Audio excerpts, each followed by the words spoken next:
The cold didn't just bite in the Middle Ages, it hunted. Winter meant hunger, sickness, darkness that stretched forever, and, well, a single bad decision could erase a whole family by spring. Yet peasants endured. Not barely, not by luck. They survived through skill, rhythm, and a deep understanding of land, animals, and each other. This is the story of how ordinary people outlasted extraordinary cold. Let's get straight into it. Homes built to trap life, not just heat. Medieval peasant houses weren't pretty, but, they were clever. Thick mud walls, packed clay floors, and thatched roofs worked like natural insulation. Small windows weren't about style. They stopped warmth from leaking out and wind from creeping in. Most homes shared space with animals. Cows, goats, even chickens stayed inside or in attached stalls. That wasn't laziness. It was physics. Animal body heat raised indoor temperatures noticeably, sometimes by several degrees. In a world without radiators, livestock were living heaters. The hearth sat at the centre of everything. The fire, never truly went out. It smouldered day and night, fed slowly to conserve wood. Smoke filled the rafters and escaped through the roof, irritating eyes but preserving timber and deterring insects. Comfort was negotiable. Survival wasn't. Food was prepared months before winter even began. Peasants didn't wait for frost to think about food. Winter survival, it started in late summer. Grain was the backbone. Wheat, barley or rye became bread, porridge and ale. Bread alone could provide most daily calories. Root vegetables like turnips and onions stored well in pits lined with straw. Cabbage turned into fermented food that lasted months and prevented vitamin deficiencies. Meat was rare but strategic. Animals were slaughtered in late autumn because feeding them through winter cost too much. Meat was salted, smoked, or dried. Fat was gold. It powered bodies and preserved food. A typical medieval adult might consume, 2,000 to 3,000 calories daily during heavy labour. Without preserved supplies, that number dropped fast. And when calories dropped, illness followed. Preparation wasn't optional. It was the difference between spring and a grave. Clothing that worked like portable shelter. Medieval peasants didn't have wardrobes. They had systems. Wool was king. It stayed warm even when damp and trapped heat efficiently. Layers mattered more than thickness. A linen shirt, wool tunic, cloak and hood created pockets of warmth. Gloves and leg wraps reduced heat loss from extremities where the body cools fastest. Cloaks doubled as blankets. Shoes were stuffed with straw for insulation. Even bedding followed this logic. People often slept in layers and shared beds to conserve heat. This wasn't fashion. It was thermal engineering done with sheep, flax and common sense. Community was, without a doubt, the ultimate survival tool.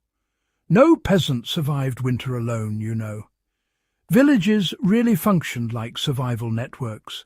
Families shared ovens, tools, and sometimes even food stores. If one household's harvest failed, others would step in, knowing full well that next year it might be their turn. Collective labour built barns, repaired roofs and gathered firewood. Isolation Well, that meant death. But cooperation, that meant warmth, food, and watchful neighbours. Church gatherings and winter festivals weren't just spiritual or social, you see. They reinforced unity and helped redistribute resources. Even storytelling played its part.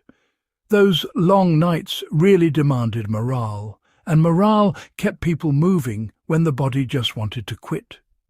Winter was as much psychological as it was physical. Community held both together.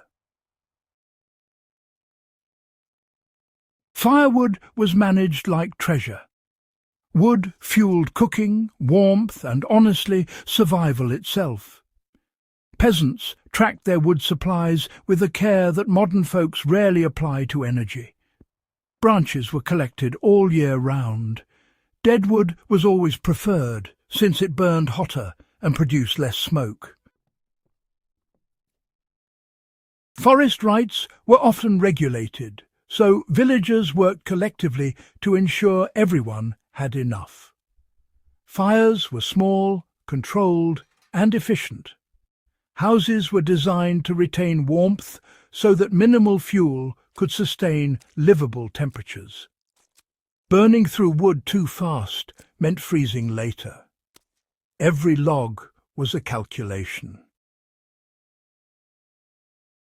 Work didn't stop when the snow fell.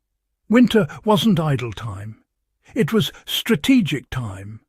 Tools were repaired. Wool was spun. Clothes were patched. Grain was milled. These indoor tasks prepared families for spring planting. Productivity never stopped. It simply shifted indoors. This mattered more than it sounds. Idle households consumed supplies without strengthening future survival. Busy households turned winter into preparation. By spring, they weren't just alive, they were ready.